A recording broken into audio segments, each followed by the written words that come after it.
श्री गणेशाय नमः।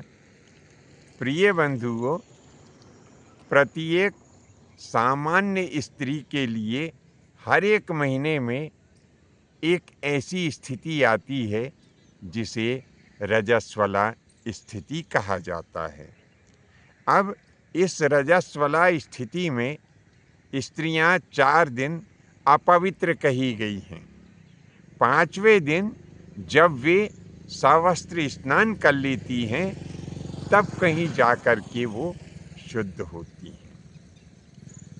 इसमें और भी आगे बताया है कि ये 5वें दिन तो स्पर्श के योग्य हो जाती हैं, लेकिन 8 दिन तक इनको देव स्पर्श, मूर्ति स्पर्श का अधिकार नहीं है। ऐसा ही शास्त्रों में बताया है। अब मुख्य विषय ऐसा है कि वर्तमान में विवाह का समय चल रहा है। सब तरफ जहाँ देखो वहीं ढोल ढमाके बज रहे हैं, कहीं माता पूजन हो रही है, कहीं मंडप छादन हो रहा है, कहीं गंगा जी का पूजन हो रहा है। तो इस प्रकार से ये जो विवाह का समय चल रहा है, एक विचारणीय बात है इसमें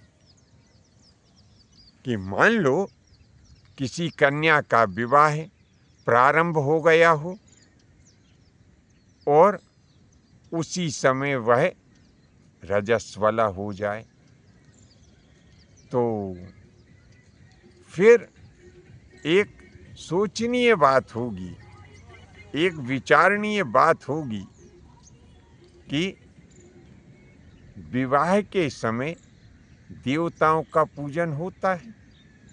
बिना देवता की पूजन के तो विवाह संपन्न होता नहीं है। अब इधर कन्या रजस्वला हो गई है, तो ऐसी स्थिति में हमें क्या करना चाहिए?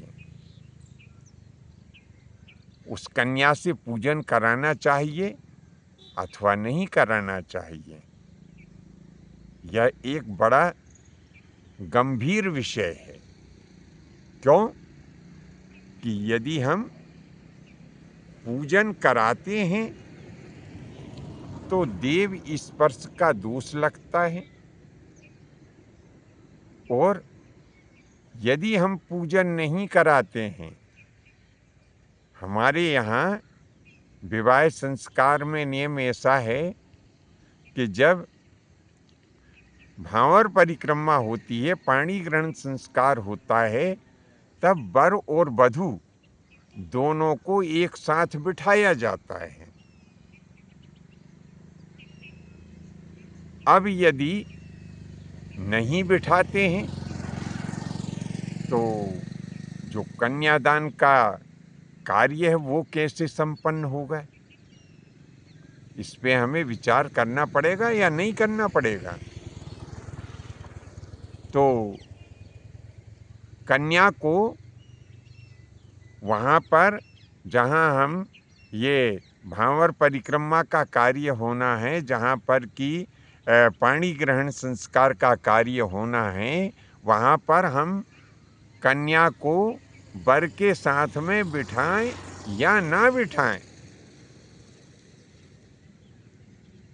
एक बड़ा गंभीर प्रश्न उत्पन्न करता है। क्योंकि यदि बिठाते हैं तो मूर्ति स्पर्श का, देव स्पर्श का दोष लगता है, और यदि नहीं बिठाते हैं तो विवाह संस्कार पूर्ण रूप से नहीं हो पाएगा।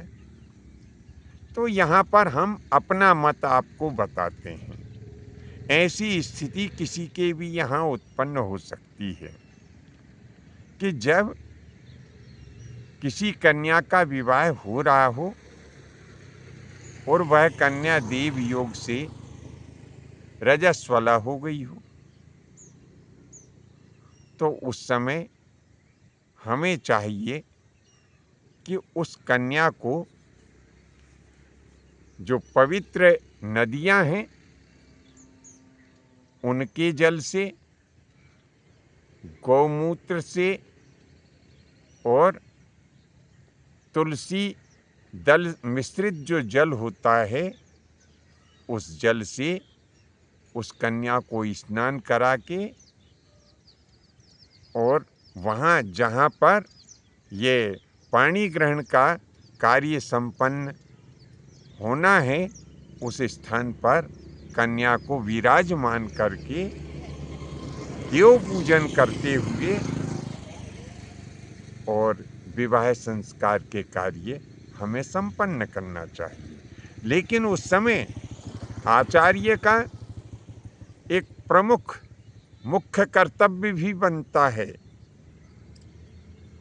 कि आचार्य को वहाँ उपस्थित जितने भी देवताओं के उसे आवाहन करना है उन देवताओं का आवाहन करके और उनसे मानसिक क्षमा याचना कर लेना चाहिए कि हे प्रभु, ये विकट समय है और ये जो विकट समय यहाँ पर उपस्थित हो गया है, इसमें मुझे मात्र इसी विधि को अपनाने के अतिरिक्त और कोई दूसरा नेम ज्ञात नहीं है।